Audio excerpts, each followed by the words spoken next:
Going live. Going live. You're live. Hello, guys. Let us know if you see us. We see 31 people. Good morning. Good morning if you're in Asia, and good evening if you're in America. And Who knows where else? Let us know in the comment chat. Remember, we have a comment box somewhere on the side of your screen, and you can write. You don't have to be logged in on YouTube. You can write whatever you want, and we will try answer some questions as we go along through the topic. William has his all stuff here prepared for you guys. yeah, I had to be super prepared because I see Eric is here and a lot of other people that have, I guess, a lot of technical questions. So, This time we have to like introduce ourselves and do oh all yes, that. oh yeah, Yeah, but we always forget that a lot of on this lives there are a lot of new subscribers, and they're like, who are these people? Why are they wobbling around? So go Yes. ahead. I'm Crazy William. I used to be Captain William. I'm Yana. We are the boat refit king and queen. Every time we meet someone, they're like, "Oh, we want to look at you in 18 months. You'll have a different boat or a different mission." I am busted up and beat up. Yeah, William has been working a lot. So we are right now in Thailand on our Saba 50 fiberglass catamaran by Fontaine Peugeot, and we are refitting our aluminum catamaran 2015, right? Yes. Yeah, 2015. That's our dog right there, going crazy. Yeah, he's And what? And we have been refitting our aluminum catamaran for how long at this time? well, we go way back for the newcomers. We started with an old trawler. Um, then we went to a steel motor sailor, which was a Holland built. If you look back at our lives and our videos, you'll see a lot about how we got to where we are. And then we realized that the steel motor sailor was not fit to be traveling around the globe without a whole lot of work. And so we found this kind of situation or deal or trade or whatever you want to call it on the Saba. And we've been on the Saba, and through a bunch of storms and other things, we just never felt comfortable being on fiberglass. It's an amazing boat, fiberglass, great. But we're kind of crazy people that we go out during storm season and we hang in a marina when it's not storm season. So, long story short, we passed on building something aluminum. We've been looking for a long time aluminum, and we came across this aluminum catamaran, this 53-foot custom designed by Anton Duet, which is now doing balance catamarans. So we decided to get a catamaran that was already tested, tried and true, and then make it our way. And that's kind of what the video is about, is making a boat your own way, depending on what you're going to use it for. And Yeah, the topic of this video is power, baby, power. And William being an engineer, he's all about power. Well, not engineering. We can't sit still. And if you're from northern Wisconsin, you have ADD. That's why there's a bar in every block. It can calm your nerves down. Not even nerves, I guess. We like to build, and I've fixated on first airplanes and other things, and oil rigs and boats give you every disaster known to man and woman, from plumbing to electrical to structure, etc. So it's a very challenging situation to have a boat, and it's even more challenging to refit it. But it can also be super rewarding. So he's tapping my elbows because I'm sitting with my elbows on the table, and he's like, "You're shaking." And then it the starts laptop." wiggling. Sorry about that. She's like, "What do you keep poking me?" Elbows off the table. Exactly. Anyway, so the reason for the video is it's not so much about what we want and so much about what would be really cool. Okay, I have to be honest, there's a little bit of that, but we have been now almost 8 years living aboard vessels. No condo, no house. This is our home. And whether you're what some people say, you're not off grid. you're posting videos, come out in the mountains. Well, off grid is to whatever you think it is or whatever hell you're being faced with when you don't have power. So you can be off grid if there's a hurricane or a storm. Um, I'm a prepper. You need to be prepared. Will it happen? Who knows? Has it happened to us? Hell yes. More times than I want to admit. Loss of power, hurricanes, water spouts. We have been in some shit. And, you know, I'm pretty, what do I say? I'm a daredevil. I'm not really worried about dying tomorrow, but I don't want to die out of stupidity. And some of the situations we've been in, you have to have enough power to start your engine, to eat, to cook, to get home, and then everything else after that. The other side of the table here is the amazing wife that I have is full of Carol here. a million technical questions. I'm listening too. Yeah. I have to explain more to Yana what we're doing than probably the rest of the world, because her curiosity and her mind then goes to ChatGPT and says, "Oh, lithiums, they burn. There's fire." I don't need ChatGPT to tell me that they burn. I know that myself. Thank you very much. Even our dinghy, she did not want the batteries underneath her butt where she was sitting. Yeah. Well, yeah, because the seller of the products were saying to us that, oh, by the way, they recalled all those batteries and they're making new ones right now because some of them burned. Well, yeah. Well, yeah, I don't want to sit on that one that has been recalled. No, thank you. So there, you know. So I'm going to be today the devil's advocate. He's going to be explaining to you guys, and I'm going to be asking the questions that you might want to ask. And I don't know if he's going to respond to all of them. Yeah, but some of them he might not want to respond. Well, we're going to get a lot of questions, I'm afraid of. I'm already glancing at comments. So I'm going to cover the topics in the beginning of this, and maybe then questions as we go, or it'd be better off technically questions to be set aside so we can come back to them. Well, because let's see, we'll just wing it. Yeah. This is live. Yeah, let's check it. Let's see. So now when we you talked for 10 minutes. let's say hello to people. He's bumping me. He's like, you meanie. All right, so here we go. Mark, George, John, Daniel, Extraordinary Horizons, Tomahawk, Mark, Eric, Eric our friend, Eric our patron, Jonathan, Blair. What? Hello. Craig, Yassine, Terry, Teching. So people watching from Wisconsin, Japan, where else? Let us know, guys. I see only Wisconsin and Japan. Where are you from? I see Green Bay. Yeah. So some people saying pretty serious setup. And they're also preppers and New Brunswick, Canada. So thank you guys for watching. Thank you for being here. Hit that like button if you're watching and you're signed in. So we go. Yes, we go. One more time you do that, and I'll slap you right here at live. See, this is why you need a lot of power, so she can be in the galley cooking. So you can electrocute your wife. Let's go.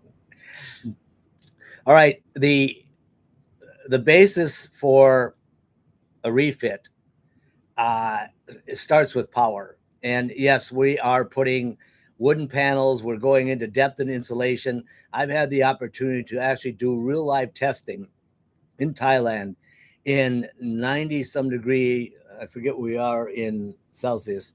Yeah, it's 35 plus degrees Celsius here. Very hot. Super hot sun. I have actually been leaning on a wire yesterday from 15 of the solar panels connected in series, and it was cloudy, and I felt something like messing with my arm, but I thought I was on a sharp shroud or something.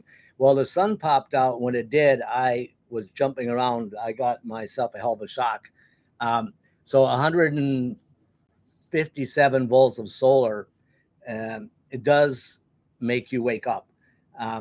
So yes, I've had the ability to now add different types of solar test the temperature and look at the application and how it's mounted, because it's quite interesting that what you would think in theory and what you watch on YouTube, very little details about a boat, and definitely less about aluminum boats. And so let me start out with the reason for the large power bank is because we have found ourselves during monsoon season, sometimes what, 7 days without sun? Yeah. Yeah. And, we had this bold change of Saba into off-grid living, plastered it full of lithium, 48-volt bank, 31 kilowatt, plastered it full of solar and wind. And we had to run the generator many, many times, because it's not the 2 or 3 days, it's the 7 days in a row when you don't have any real appreciable sun. Your solar isn't working. Generator from the wind does keep things topped off. So if you had to start your motor and your batteries and your generator, use the wind for that. But the reality of it is that solar is amazing. It's really increased in its capacity and its size footprint, but you've got to have storage capacity. It's the reason why a Tesla has the range it has. It isn't because it has solar. It's because the charge to charge duration is based on the kilowatt hours of the batteries. So yes, you can get by with a gas cooktop and no air conditioning, no appliances, a little small lithium cell, and you're good to go. But when you have 3 laptops charging, when you have the need for Starlink, when you have batteries for cameras charging, when you have drone batteries charging. So essentially, if you're going to even have a YouTube channel or you're going to document something, you're already taking half of your power just keeping all these devices alive. And you can't charge them at night, because if there's a fire or something happens, you don't want that thing cooking somewhere. And also, now if you have electric dinghy, that battery needs to be charged as well. Yeah. So and then because you have power, you're like, okay, let's go with a power cooktop, because now no gas at all in the boat, no gas in the dinghy. Well, yes, more power required. And I watched a show yesterday about Europe, and their power consumption requirements are almost tenfold larger than they had planned for with the grid, because what we're doing right now consumes more power than a car. Data is extremely hungry with power. So I'm going to start with a battery bank. And I've tested 12 volt and 24 volt on our first Dawn Hunter. We had Battleborn batteries, EV batteries. We had a whole bunch of different. Yeah, we first had what's called big battery. Yeah. From California. Yeah. And we went with Battleborn. After that. That was a 12 and 24 volt system. On the Saba, I went all in and I went 48. Okay, 48 volt system. I am the king. We have this huge, massive battery bank system. I remember Eric, when we first met him, he looked down in the hatch and he's like, oh shit, you don't have a boat, you have a battery floating. Right, but you should also say that Saba 50 already had batteries. Yeah. Okay. Yeah. So the Saba 50 already had a 12 volt lithium battery bank system and a pair of Victron multi-pluses for solar and charging. And because I didn't want to modify that, and the request was to increase the battery system without chopping all the old apart, is we went with 48 volt. So this big, massive 48 volt then went through 3 DC to DC controllers that would then charge the 12 volt lithium. And essentially, I set up the parameters so that the 48 volt would charge the lithium under a controlled circumstance. Also important is that 48 volt bank that I built utilized the BMS system I'm going to talk about. It utilized the cell I'm going to talk about, and it utilized the relays that I'm going to talk about. When I say I'm going to, because I want to spend time on what I'm doing for, I say, Dawn Hunter Tiger. Let's say that, right? Dawn Hunter Tiger. Oh yeah, let's call Dawn Hunter 3. Dawn Hunter 3. Yeah, Dawn Hunter 3.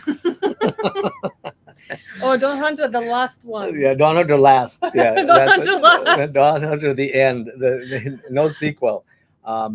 So and you're looking. Okay. I'll let you do questions. So Yeah, I'm by the way, yeah, like we had this pause. I'm screenshotting all the questions and we're gonna go back to them when we have a pause. Okay. All right. Otherwise, you're gonna lose the thought process.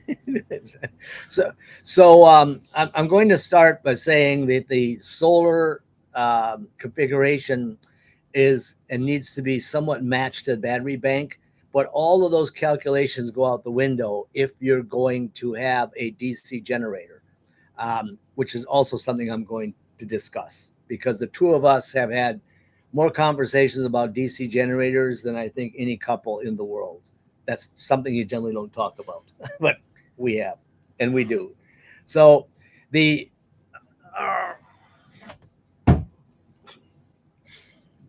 battery, okay. Quick, run, get the, don't worry about the fire extinguisher. If it burns, just drop it. It'll go in the water. So the battery is a LF, it's by EVE, but it's an LF 304, which means it has 304 amps. It's 3.2 volts. And as you can see, for over 300 amps, I'm holding it in one hand. The cell configuration and it's how it's compacted is about the best you're going to get. There's other things out there. There's sodium batteries, there's other pack batteries, etc. But something that has been around for a very long time is this cell, and I've become extremely familiar with it. I've had to convert so many things in Chinese because it's built in China, in Chinese into English. But the good thing about engineering is data is data. It isn't language significant. So the other important factor is every cell has a scan code on the front of it, and you can scan that the QR code and get all the data on this battery. What's most important is these are Class A cells, and the difference is that you can buy Class Bs. Class A is that the complete cell chemistry and testing has been performed at the factory, and that data comes with this cell. And during that cell test process is when the cell would expand, and a Class B and Class C cell has expanded. So when you see these battery banks and putting people's straps and clamps and everything else around it, if you do the calculation of an 8S4P pack, there isn't anything that's going to hold that cell from expanding. I'm going to get a whole bunch of questions about that, but you know what? Go to the Chinese website, start looking at the architecture, look at the development, the design, and the Class A cell has been tested.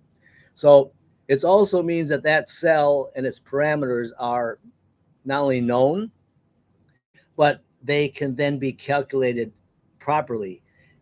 The biggest issue is that Class A cells must all come together in a package. You can't mix other cell dates with other cell dates in a battery bank and still get the same performance. You can mix it, but then you're going to be compromising performance. The weakest link in a series configuration is the weakest cell. So we're doing a combination of series and parallel. The bigger question I've had people ask me, why are you not doing 48? Because I've settled in on 24 volt. And we met a fella here in one of the restaurants. He says, you didn't tell me that in your last video because I just ordered everything 48. 48 volt is a house standard for off-grid. 48 volt battery banks in packages are standards. And I'm not saying not to use that, but I've realized that I had to use so many DC to DC controllers, bilge pumps, emergency pumps, lighting, electronics. I can go on and on about the things that you have to buy 48 volt, and you can. But when you're in a remote place and something dies and a guy comes up to you in his boat, he says, oh, I've got an extra bilge pump. Oh, cool. What voltage is it? Is it 48 volt? No. Oh, okay. What is it? Typically, it's going to be 12 volt. 24, you can get off of any commercial vessel because most of the commercial vessels 24. So I decided to go back to the 24 volt system that was commercially designed and built on Dawn Hunter, the steel boat, because all the things considered, to me, this is the best for our use. And maybe mention what kind of batteries Tiger, last Dawn Hunter, had. Yeah, we did have when Tiger came, it came with Hubble batteries, which are fine. They're made up of these prismatic cells, and they have their own Bluetooth. You can communicate and connect with it. They're like maybe 7 years old. They have plenty of life in them. But to combine those with these cells means that I would get a little bit. I'd have to create some, let's call it electronic switching and magic, of which I really am not interested in doing. I want to do that as a test. Eric has been developing some things. He and I are texting constantly, and he's had a lot of success in mixing cells and mixing AGM and lithium. But that's not my interest. My interest is to do that maybe later on. So are you keeping the batteries? No, Okay. no. We will be taking everything and converting it to the LF304s. All right. The other thing is that if I get a bad LF304 or a weak one, or it has an issue, I can pull one out of the bank and put it back in again. If you have a bunch of batteries that are already configured and you have a bad one, you're going to have to take the complete battery out of the line.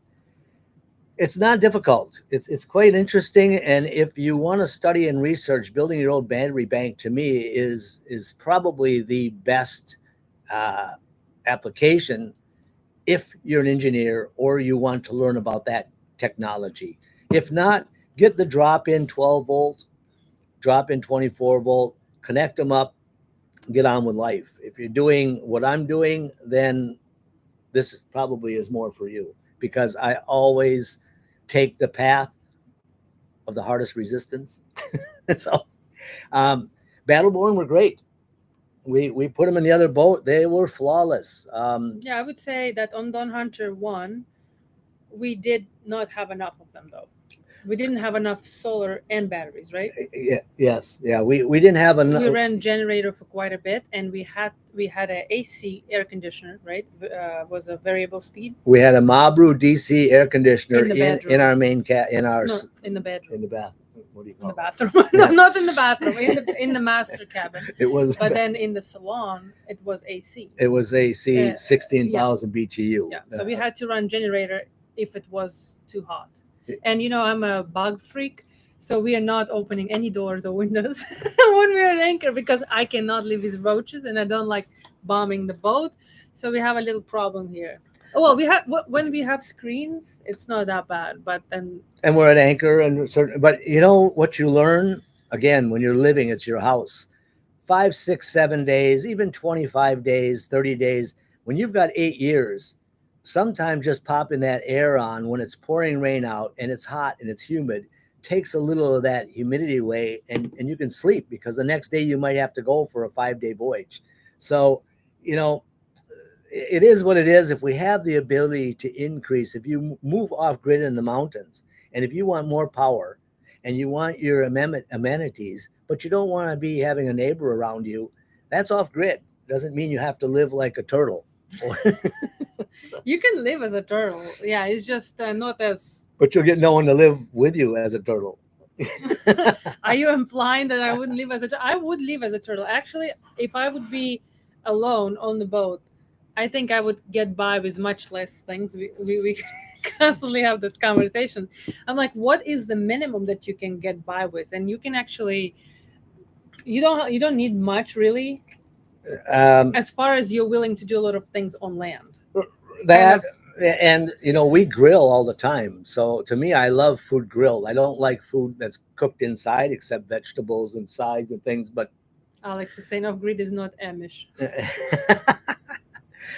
Fish and lobster on the grill. Everything on the grill is outside using a small propane tank. So we still use a lot of propane grilling, and then that way the boat doesn't smell up. And I see a lot of people, Wisconsin, Minnesota, Scotland, places where it's Kentucky. super ass cold, and how dare we're sitting here talking about being hot. Yeah, I know. I'm burnt because yesterday I added more solar, and so let me get back on the topic. Yeah. So wait, let me ask you this. So there are some questions that are coming are about what you're talking about, and some questions are not related. Well, not related one we definitely gonna answer, but in the end of the live.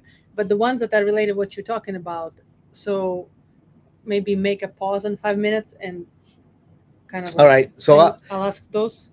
yeah, yeah. Yeah. All right. So I'm going to get then maybe those answers are going to come here as I go in. Is that what I have done? Is I have designed and built actually two 24-volt battery bank systems, and those 24-volt battery banks are an 8S4P. So I have 8 cells in series, 4 in parallel. And what that gives me is that gives me approximately 25.6 volts of output. It gives me 608 amp hours, but it's times 2. So I have 1,200 amp hours. And I have about 15 kilowatt times 2. So essentially, now I've taken 24-volt banks, 2 of them on the port side, 2 of them on the starboard side. So if you do the math, it's a very large battery bank system, far double the capacity of the 48 I had. Now, what I've also done is by building that battery bank system, I have utilized something that I knew nothing about a year and a half ago, and now I know everything about it, and that is called the 123 BMS system. And none of these things we're talking about, we're getting any advertising dollars or we're endorsing them or anything. I've used pure engineering to evaluate them, and then I've tested them. And what that is this is the 123 electric. This is the series board, and it says it's a between board by 123 BMS generation 3. And then I have the other board, which is the end board. So naturally there's an end board and a beginning board. And what that does is if I take the LF304, which it is fully charged and live, so don't go grabbing it and playing around with it. It's only 3 volts, but still. And you take the 123 BMS board, and that mounts, or not the negative, it mounts on the positive terminal. So you can put a board on every other cell, every third cell. If it's in parallel, you can put it every 4th cell. Well, what I've done is I have connected 1 to each cell. And then you series them with a small wire, and now they all communicate to the first board and the last board. They monitor temperature at the terminal. So there's already a thermal system on the board that if the temperature on the terminal increases, it's going to alarm you first. But then if it gets beyond the set point, it's going to shut that cell down. And when it shuts that cell down in series, that means they all shut down. So I monitor every single cell, and the app and the program allows you to look at the individual voltage and the individual temperature of every single cell. It also has the ability that if one cell drops down a little bit in voltage, then it's going to top off that cell by using voltage from the other cell. So you'll see little blinking lights. Each one has an LED. And in the nighttime, you go down, you see the lights blinking over like Christmas tree lights. That's keeping the top balance equalized. There are programs that you can go inside and actually change those parameters, but you have to get it from a 4th party. You can't get it from the factory. They don't want the liability of somebody messing around and tweaking these boards.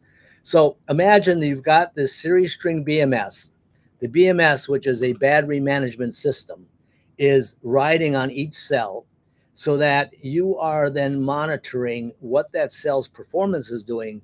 But I shouldn't say you as in myself. The system is designed that it's monitoring it constantly. It's not a bunch of wires going to a separate board that is the BMS, which is the typical, I guess, application. Now where that comes into play is to charge those cells. If you're charging this system and you're overcharging it, or some cell has a problem, the first thing that happens is the terminal temperature is going to increase, because the cell, all of the power and current going into the cell and coming out of the cell is through the top terminal connection in the bus bar. So we're monitoring current and voltage. Now what happens is then you build an assembly like this. And when I say like this, is that these are two solid state relays, and the solid state relays are then fused with the positive. Find it here, there. And these solid state relays, Yep. Otherwise you can see. I've wired in a manner I can that, hold it for you if you want. no, because I'm doing nothing here. I can be a holder. You can be a holder. So what happens is that I'm monitoring the charge current going in with one relay, and I'm monitoring the current coming out and being used with the second relay. If I pull more that is safe for the cells, the whole system shuts down automatically. If I try to put in more, the whole system shuts down automatically, because each one of these relays have a current sensor. That means if you have a cell going bad, or you have a cell that's pulling more current than the others, the 123 BMS is going to say, hey, you got a problem. But then the full input and output is through a set of relays. For guys like me, there is a manual override. You push the button, you can override it. So, pardon me if I start getting a little bit too much in depth, but this is for one 24-volt battery bank system. It can also be the same for 12 or for a 48. The systems I just showed you can be utilized for any configuration. And then each one of the banks, yay, each one of the banks is being monitored by a shunt, which means that I'm monitoring the current of the battery bank, and I have then a shunt in each battery bank system. So 4 shunts. So essentially I have 4 different battery banks, and now I have a manual battery switch. And the switch allows me to select any one of the banks, or combine 2 banks in the port side, 2 banks in the starboard side. And thank you, Holder. You're welcome. And why do we have that? We have that because I have already encountered in the middle of the night, in a storm, at anchor, Yana wakes me up, and what? I've lost. I've been zoning out because I've heard this so many times. Everything was dead. Yeah. Yeah, Everything was dead, and no lights. No, not even lights working. No just lights, nothing. No windlass, no nothing. No nothing. Yeah. And it was storm. It was a storm blowing. We were dragging with anchor. We had naturally emergency flashlights. Pop those on your head first. Second, run around and say, now what? Well, luckily, what wasn't dead was the ability to start the engines and start the generator. So by starting the engines and having alternators that are secondary and generator, the batteries then charged and came on. Something happened and the battery bank went dead in the middle of the night. Still to this day, not sure why, but it was the old battery bank. It was the 12 volt.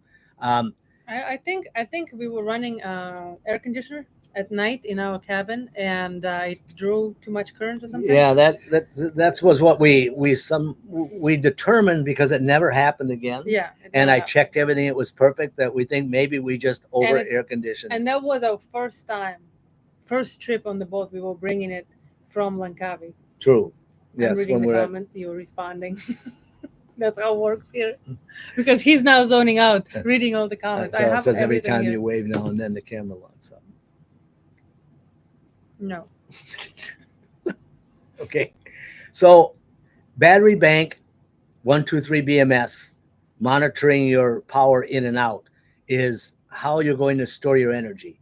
Now, how do you put energy into it? I'm going to start. Well, let's go. You Maybe said we should answer questions some. on batteries. Yeah, because there's some questions.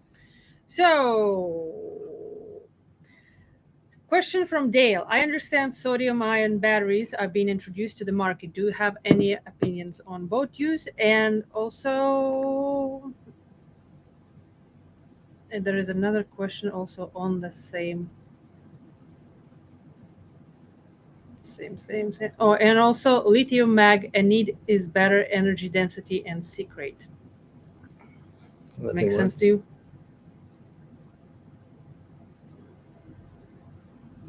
Lithium magnesium, I guess. Yes. Okay.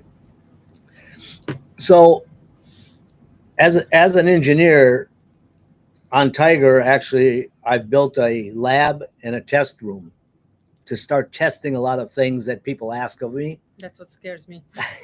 Yeah. The lab. That lab needs a bunch of maybe it's an exit pod. You know, if we have to push the button, the lab can just float off into somewhere or sink. So I will be doing a lot of testing, but this is our home. And if you're building a cabin in the woods or in the mountains, you don't want to use the latest item. I really got screwed, I guess we did, and got caught up in YouTube when we started to sail, and we got all the latest gadgets for sailing, and we went off to the Bahamas, and 90% of the things that were the neatest didn't last. We had problems. So that's not a place to be a test ground, is when you're floating in the middle of the ocean, or even when you're out 10 miles at anchor somewhere.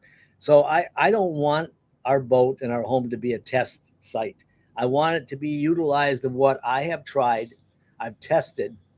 And as an engineer, believe me, I have ripped these things apart right down to the circuit level. So I don't want to be a test station. What I want to do is I want to test things that I'm not relying on. And that's kind of where we're going to get to on our redundancy. Next one? Yep. So next question is from Blair, and then we're gonna answer one from Scott. So because they are related. So Blair, how many watts of solar do you need for what I'm designing now? I was just going to ask what was the benefit of 48 versus 12, but that you answered. So what are you designing for what? And one more question that is related. Scott. Anyways, it's here. Will Yana get her air conditioners throughout the boat or only the cabins? So kind of like, I guess it's all about appliances and what do we need the power for? All right. We are designing the system for the way we live. And that also means that I will be installing, a Tiger right now does not have any air conditioning at all. The air conditioning is open the windows. We have an aluminum boat in Thailand, and I have a lot of information on aluminum that, you know, I want to dispel. Is the deck hot? Yes, I did all of the temperature readings, and there are days when the deck is 71 C. In the shade, it's 64 C. Inside, it's 32 C. The insulation on this boat is phenomenal.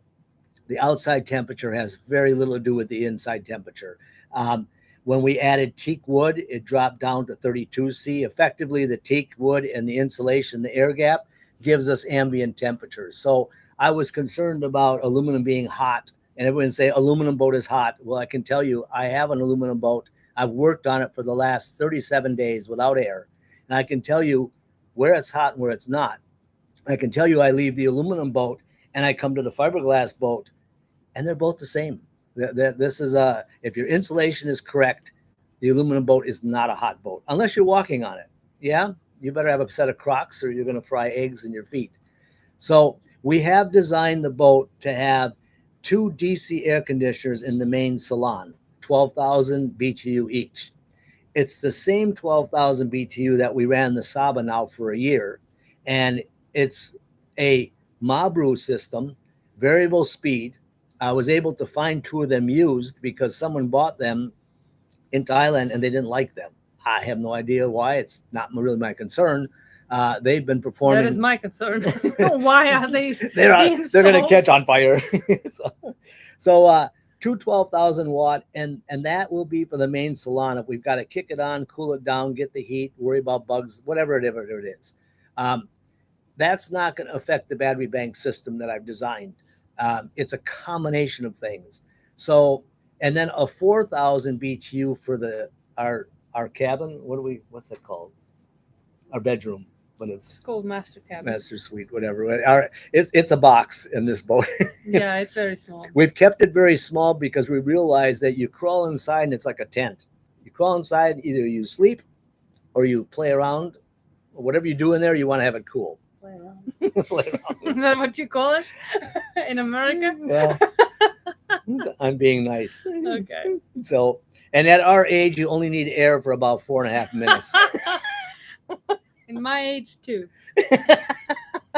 You have to wake her up for 3 minutes, and then so yes. So the air conditioning system, yes, Gianna does get her air conditioning because it's also for William. It's for both of us. If we're going to go somewhere on a long voyage, or if we're just dripping wet sweat from hiking all day long, we do want to kick that air on and get the temperature back down to where we can live. We normally don't go any lower than 28. That's the average, because then we have fans for circulating the air. But let's then go into the solar. I mean, I think that battery-wise, I covered there are many different battery Still have some types. questions from people. Oh, more questions? Yeah. Well, by the way, somebody said who has also an aluminum boat here. They said Andrew. We have a aluminum boat, well insulated. Yeah. Where is it? I Right cannot see. Yeah, Andrew, we have an aluminum boat, well insulated, big fat, expensive chiller system, installed a standalone unit in the main cabin, and it's awesome. Yeah, and that's the other thing is that I did the, thank you for that comment and input. I analyzed the central unit, and what we've learned is that when we're sleeping, the only place that needs to be cool is where we're sleeping, and then you wake up and you're fresh the next day. We've also learned that if you don't run the air for 3-4 days and you turn it on, it takes hours to cool all the wood, everything down, the furniture, everything. So it actually requires more air conditioning if you're not variable speed and you're not running it a little bit. Sunshade makes a huge difference that I've been testing. Solar panels on the deck reduces heat in some places done correctly. And I'll cover that in solar. So I'm gonna open the questions. So, by the way, Eric is asking, are the Mabru units 12 or 24 volt? You know what? That's another very good question. Is the Mabru units are 12 volts, and I'm running a 24 volt system, and I'll cover that later as to why. Again, 12 volt is the standard. 12 volt raw water pump, 12 volt items on a 24 volt boat, but because it's a air conditioning unit, or I call it a non-intelligent appliance, then you can do some magic with converters and not have to do your whole boat in 12. So I stuck with the 12 volt because they're readily available, they're cheaper, and if something burns out, I can throw in a 12 volt pump without having to call the manufacturer. Okay, and another question from Eric from before. What is the weight addition of the electrical system? Did you remove an existing genset? I was surprised how much 900 LB, right? 900 pounds of quattros and 648 volt 100 amp HR batteries healed my Saba 50 slightly to STBD. Yeah, it's, you know, that has been probably the biggest concern and worry is the weight. The quattros and some of the gear that you start adding for this power. Now when you have a power grid on your 50 and a Saba 50, that's what we have here is we put the 48 volt bank in the front in the chain locker. And we did is because the chain locker was designed for anchor and chain. And then we modified the chain and the anchor. The 12 volt system is in the aft deck between the seating areas underneath the seats. So it's all the batteries are midship, all the weight's midship. Never put your batteries and power and requirement on port or starboard on a catamaran. Doesn't matter what size it is. You're going to have a listing issue. The factories put the generator on one side because they put the water tank and the hot water on the other side. And then when you put your dinghy on even a catamaran, the motor side needs to be opposite of the generator. There's a whole lot of those things that the Victron guys don't tell you, the installers don't tell you. They're looking at, how do I get this into a box somewhere? Another very important factor that I didn't cover is that the first thing I did when we encountered Tiger is I pulled the lithium out of the inside of the boat. I would never, ever, ever put lithium inside of a boat. It's just not there yet as far as what I concern as being able to be fire suppressed or even a safety perspective. If they would burn, I always put the lithium outside so we don't have burning materials and gases and we can't escape. Secondarily, I try to put the lithium where if it would burn, it's going to burn in a catamaran, melt the fiberglass and drop through and drop in the ocean. That's kind of so I want to put the lithium batteries where it's I don't want to say the weakest point, but where it's not going to be where you're living. Yeah, Phil is asking also, Helen is the only one that seems to work according to SFFD class. I audited about fire suppression. Google it to be sure, but it's very difficult to suppress battery fires as they provide their own O2. Correct. And so, yes, we have halon, but what I've done on Tiger is we have a port and starboard midship watertight compartments in the front of the boat, in front of the windows in the steering station. Yeah, you guys can see in the last video where we pointed on those front hatches. And yeah. So we have the batteries in their own compartment, fire suppression, but I built a shelf for each battery that has breakaway design. It's aluminum shelf, but if it was to burn, the shelf's going to drop down, the battery's going to melt through the bottom of the hull. There's nothing in there to burn but the battery. It's an aluminum boat. It's outside. So we would have two big ass holes or one big ass hole in our boat, but it would be far above the water line where it's not going to be in the lower hull. It's not going to change listing. So, design wise, I've had a couple people ask me, they said, I'm going to put it in the front. I'm going to put it in the sail locker. I'm like midship anywhere. If you're worried about salt water in your anchor locker, spray it with silicone. But anyway, I can get more into any of these questions in detail. If you go on to Patreon and you send me a question, I'm going to answer you. And we'll probably give you a video on it as we've done as well. So yeah, but nobody asks us anything on Patreon. I don't know why. We always say, like, hey, do you have any technical questions? And people are like, what do your tattoos mean? Anyway, so guys, I see almost 300. It was just now 300 people watching. Now it's 292.